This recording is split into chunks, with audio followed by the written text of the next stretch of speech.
আসসালামু আলাইকুম রহমতুল্লাহি ওয়া বারাকাতুহু। প্রিয় বন্ধুরা, আশা করি আপনারা সকলে ভালো আছেন। আলহামদুলিল্লাহ, আমিও ভালো আছি। প্রিয় বন্ধুরা,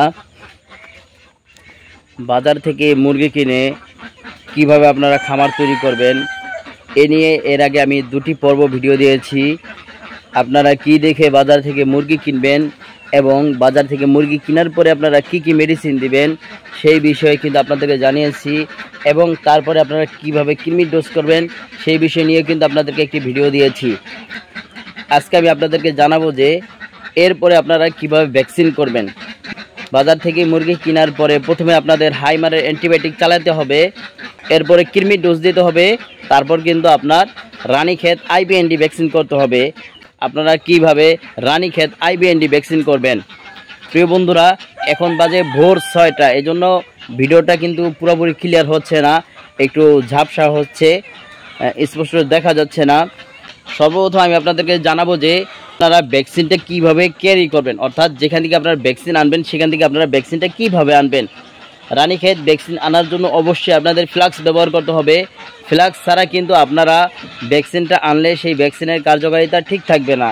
আপনারা যে 4 ফ্লাক্স আছে না ছোটো, সেই 4 ফ্লাক্স নেবেন, সেই ফ্লাক্সের মধ্যে বরফ নেবেন, অথবা যেখান থেকে আপনারা ভ্যাকসিন আনতে যাবেন তারা কিন্তু আপনাদেরকে বরফ দিয়ে দিবে। এরপরে যে ভ্যাকসিনটা আপনাদেরকে দিবে সেই ভ্যাকসিনটা সুন্দর করে টিস্যুতে পেঁচাবেন, টিস্যুতে পেঁচিয়ে ওই ভ্যাকসিনটা ফ্লাক্সের ভিতর নেবেন। ভ্যাকসিনটা যেন আপনার সূর্যের আলো দেখতে না পায়, এভাবে করে আপনারা ভ্যাকসিনটা ক্যারি করবেন। ভ্যাকসিনটা বাসায় এনে আপনারা নর্মাল ফ্রিজে সংরক্ষণ করবেন, কোনোভাবেই কিন্তু আপনারা ডিপ ফ্রিজে রাখবেন না। কুয়াশার কারণে কিছু স্পষ্ট দেখা যাচ্ছে না। যেদিন আপনারা ভ্যাকসিনটা করবেন তার আগের দিন বিকালবেলা ডিমের মুরগির থেকে পানি উঠিয়ে নেবেন এবং খাবারটা একটু কম দিবেন। এবং মাংসের মুরগি যদি হয়, মাংসের মুরগিকে যেহেতু সারা রাত খাবার পানি দিয়ে রাখতে হয়, এজন্য আপনারা মাংসের মুরগির ক্ষেত্রে এমনভাবে পানি দিবেন যেন ভোর 3টা অথবা 4টার দিকে পানিগুলো শেষ হয়ে যায়। এর কারণ হচ্ছে যে আপনাদের মুরগিগুলো যেন খুব পিপাসার্থ থাকে। পরের দিন যখন আপনারা ভ্যাকসিনের পানি দিবেন, ভ্যাকসিনের পানিটা যেন সঙ্গে সঙ্গে খেয়ে ফেলে। ভ্যাকসিন দিতে হয় খুব সকালবেলা, খুব ভোরে। গরমে কিন্তু ভ্যাকসিন দেওয়া যায় না। এখন ভোর 6টা বাজে, এখন আমি মুরগিকে ভ্যাকসিন দেব। ভ্যাকসিনটা আপনারা কিভাবে পানির সঙ্গে মিশাবেন, সর্বপ্রথম আপনারা একটা ক্যালকুলেট করবেন যে আপনাদের মুরগি 4 ঘন্টায় কতটুকু পানি খায়। আপনাদের মুরগি 4 ঘন্টায় যতটুকু পানি খায় অতটুকু পানি নেবেন। পানি নেওয়ার পরে আপনাদের মুরগি যদি হয় 300, তাহলে আপনারা 500 ডোজের একটা ভ্যাকসিন করে দিবেন। যেহেতু আমার বাচ্চা মুরগি আছে 115 পিস এবং ডিমের মুরগি আছে প্রায় 80 পিসের মতো, তো সেই ক্ষেত্রে আমি একটি 500 ডোজের ভ্যাকসিন নিয়ে নিয়েছি। পানিতে যখন আপনারা রানীক্ষেতের ভ্যাকসিন মিশিয়ে দিবেন তখন আপনাদের খেয়াল রাখতে হবে যে ডাবল ডোজ দিবেন। যদি কোনো কারণে দেখা যাচ্ছে যে আপনাদের 50টি মুরগি, আপনারা যদি 300 ডোজের ভ্যাকসিন দেন তাহলেও কোনো সমস্যা নাই, আপনারা দিতে পারেন। আমি আপনাদেরকে একটু দেখাই আমি কি ভ্যাকসিন করতেছি। দেখেন, এটা হলো IB+ND ভ্যাকসিন, এটা FNF কোম্পানির। আমি যেহেতু ইনসেপ্টা কোম্পানিটা পাই নাই সেই কারণে এটা নিয়েছি। আপনারা চেষ্টা করবেন ইনসেপ্টা কোম্পানির IBND ভ্যাকসিনটা দেওয়ার জন্য। ইনসেপ্টা কোম্পানির IBND ভ্যাকসিনটা কিন্তু খুবই ভালো এবং কার্যকারিতা অনেক ভালো। এজন্য আপনারা সব সময় ইনসেপ্টা কোম্পানির ভ্যাকসিনটা ব্যবহার করার চেষ্টা করবেন। এই ভ্যাকসিনটাকে আমি এখন পানির সঙ্গে মিশিয়ে নেব।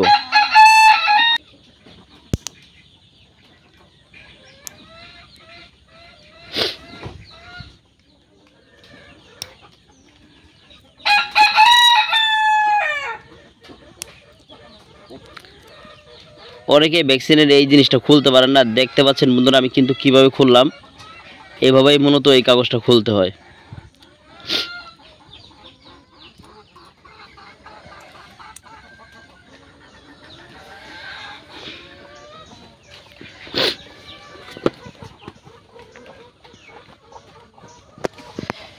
এখানে ভ্যাকসিন দেওয়ার জন্য আমি 6.5 লিটার পানি নিয়ে নিয়েছি।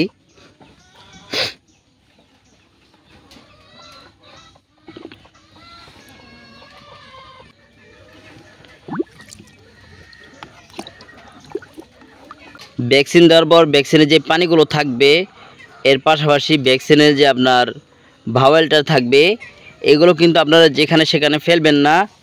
এগুলো আপনারা সর্বপ্রথম গরম পানি করে গরম পানির ভিতরে কিন্তু আপনারা এগুলো দিবেন। গরম পানির ভিতরে এগুলো দিলে এগুলোর কার্যকারিতা নষ্ট হয়ে যাবে। এরপর আপনারা মাটির নিচে পুঁতে রাখবেন, এটাই সর্বোত্তম পদ্ধতি। এছাড়া যদি আপনারা এটা যেখানে সেখানে ফেলে দেন, আপনারা জানেন ভ্যাকসিন একটা জীবাণু, এই জীবাণু থেকে কিন্তু আবার পরবর্তী সময়ে রানীক্ষেতের সংক্রমণ হতে পারে। এই জন্য এই ভ্যাকসিনের বাওয়াল যেখানে সেখানে ফেলবেন না। প্রিয় বন্ধুরা, ভ্যাকসিনের পানিগুলো কিন্তু আমার কমপ্লিট হয়ে গেছে। এখন আমি এই ভ্যাকসিনের পানিগুলো আমার মুরগিগুলোকে দিয়ে দিব। এই হলো আমার দেশি মুরগির বাচ্চাগুলো। প্রিয় বন্ধুরা দেখেন, মাশাআল্লাহ বাচ্চাগুলো কিন্তু খুবই সুন্দর হয়েছে।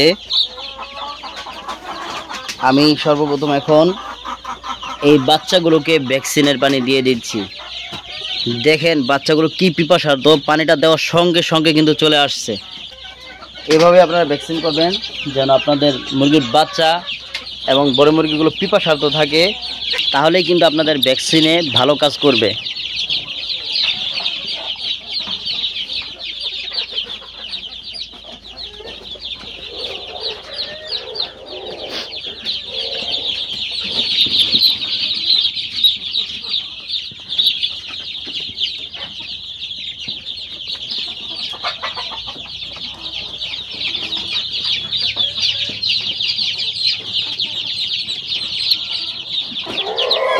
এই যে বন্ধুরা আপনারা দেখতে পাচ্ছেন, এগুলো হলো আমার পাহাড়ি মুরগি।